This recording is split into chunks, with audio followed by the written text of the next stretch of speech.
All right, welcome back to the Buffalo Plus YouTube channel. Mike Catalana. I am Jenna Cottrell. We are getting you ready for preseason game number 2 against Pittsburgh. But before we do, please be sure to like, comment, and subscribe to the podcast. Ooh, all right, Pittsburgh on Saturday in Pittsburgh. Who are the players we're watching? I'll start with one for me, Kyle Allen. Yeah, I want to see how he does. Yeah. It's game number 2. Now let's keep something in mind. It's against a Pittsburgh team that plays that different front. Everybody talks about it. They're a different team.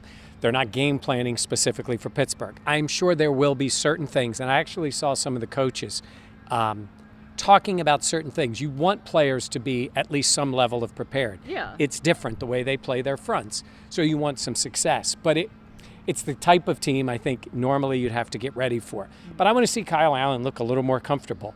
I'm not overreacting to what happened in the first game. Yeah. We think, and by the time you see this, maybe we know that for sure that Josh Allen is starting, and maybe Josh Allen plays. But I want to see how Kyle Allen plays when he goes in. It's not about how many touchdowns they score. It's about a comfort level running the offense. Decision-making and accuracy. That's really what Ken Dorsey talked about, what he wanted to see. And I agree with you. Look, there's no doubt it looked better for Matt Barkley against the Colts. Kyle Allen's also learning this offense, but at the same point, you want to see him be able to operate the offense. And you said, I think the biggest thing is, you said it, the comfort factor. Does it look like it feels a little bit, at moments against the Colts, it was like, ooh.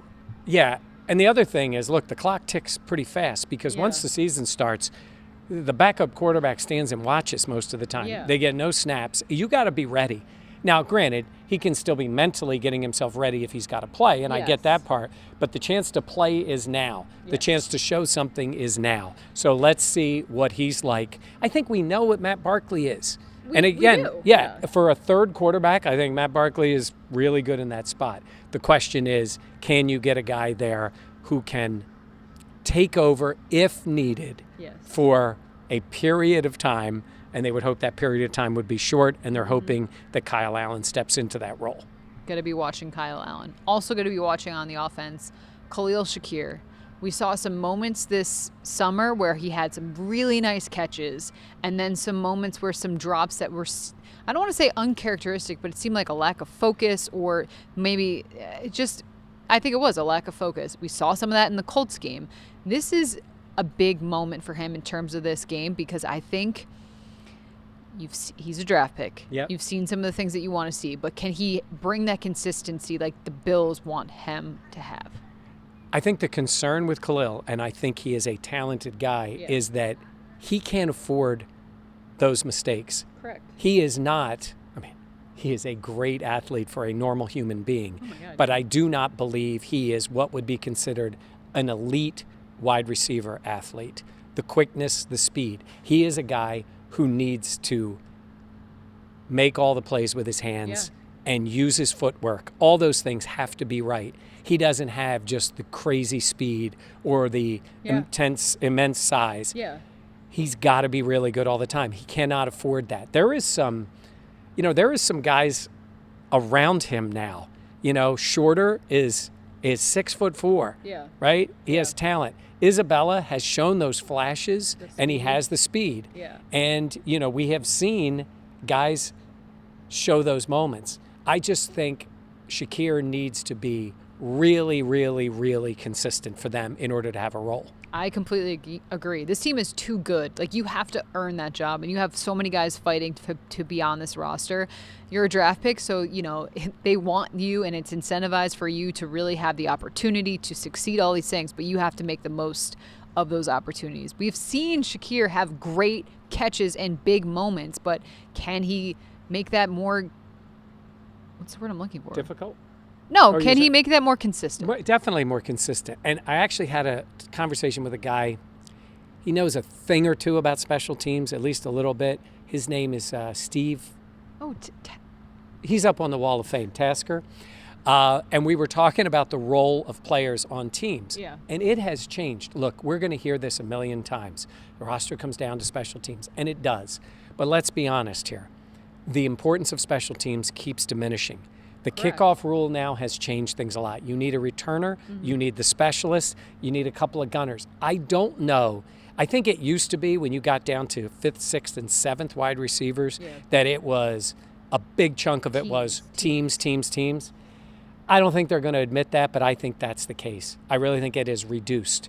I think the way the kickoffs are with the fair catches, now this season, we'll see how teams adapt to that. Yeah. Look, you got a kicker who can kick it through the end zone. It does no good to kick it short. A guy could just raise his arm up and take the fair catch now. So I think that's changed things. I think they're going to look for the playmakers, the guys with the most talent, and that's why I think a guy like Shakir needs to be able to have a role with this team. Correct. As, say, the 5th receiver. Yeah. And if it isn't the case, I don't know what they would do.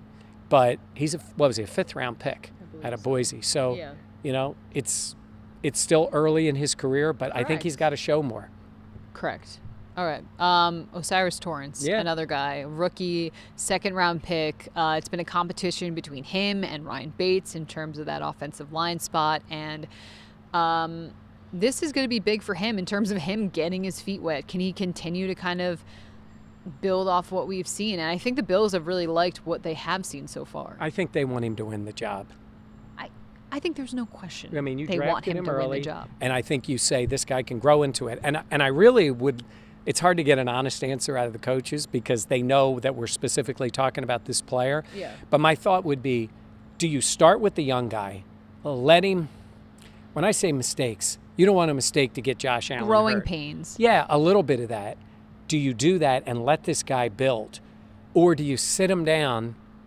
Because if he's not starting, he's not really playing. Yeah. I don't see him as being the swing guy. I don't see any of that. He's not playing center. So he's either playing or he's watching. I think he'd be active for a game, but he is a clear backup where I think they believe Ryan Bates can do all those things. And I guess if the guy, you put him out there and he's really struggling, you just put Bates in the game because Bates can handle that. But we won't know for sure for a while. Heck, Jenna, we may not know until that Monday night when they take the field. But I think this kid's got a shot to be the starter right away at right guard. I agree with you. I think my one thing that I think about, though, is trust. And I've talked about this in other videos. I think the Bills truly trust Ryan Bates. But trust and the talent are very different between those two guys. Yeah. So you see the upside for both of them. Will it come down to talent or will it come down to trust? And that will dictate, in my opinion, which way the Bills go. Right, it's a great point. But sometimes people have to remember the way it is on an O-line. Usually 7 guys active. Sometimes there's an extra guy. So you've got the 5 starters. You got a guy who can play center and guard. You got a guy who can play guard and tackle. That's the way it kind of works in this league. I think the roster should be bigger. I think there should be a couple extra offensive linemen, but Roger hasn't called me to ask me my opinion, which is really disappointing. But I think guys need that versatility, and that's why I'm saying is if he's starting and they feel like he can handle it, Bates can handle multiple roles. I think from a rotation place, if you need it, I think it works better, and I think that's what they want to do. Love it. Mr. Goodell, get on the phone with Mr. Catalano. What are we doing here? I'm in the black book. Okay, we talked offense. Yeah. Let's go to defense now. Kaiir Elam. Yeah. I think this will be an important outing for him. Yeah. We got Pickens and Pickett going at it. And look, I think Kaiir is going to play a lot. I think they want to see him on the field, and I think they want to see what they can do. It's kind of funny. They're back in Pittsburgh. Dane Jackson's the Pitt guy, but we've seen Dane as a starter. Yeah. We know that, right? Christian Benford on the other side of the state down there at Villanova. I want to see him too. I want to see the penalties stay away. He got one. Neal got one. Yeah. Benford. Didn't Benford get one? Elam, Benford, and Neal all got penalties in the last game. Got to stay away from those. I know it happens. That's the way it is in this league. But Elam is the guy who has the rep for the penalties. He does. He does, yeah. And that will follow you. It is. So, again, I want to see. George Pickens, I'm assuming he's playing. He's a beast. Maybe it gets matched up. I just want to see those kind of things. I want to see what he does when they get into the game. 1,000%. What does he look like? Will he show those moments? Dane had an interception against the Colts, but that was really that was a gift, I feel like. Yeah, and he got the starting job, Anthony Richardson, by the way. He's physically a monster. Yeah. But he threw it right to him. Right to him. Yeah. Okay, and finally. Middle linebacker. I'm curious to see who does start. I think it's still going to be Dodson, right? I don't know. I was so convinced it was Dodson up until this week, and then I feel like I've seen things where I'm like, maybe Another veteran? Yeah. But we can't. Well, we can say Yeah. maybe it's AJ Klein. Yeah, he had some moments. The one thing about AJ, I do not think of him. Look, it's hard to cover in this league. It is. And sometimes you need that guy, even in the middle, to cover. I don't think that's AJ's strength. He's more of a, as they like to say, a thumper, a block, a hitter. Yeah. That's the way he plays. I think he can step in. He hits so hard. He does. I think he can step in.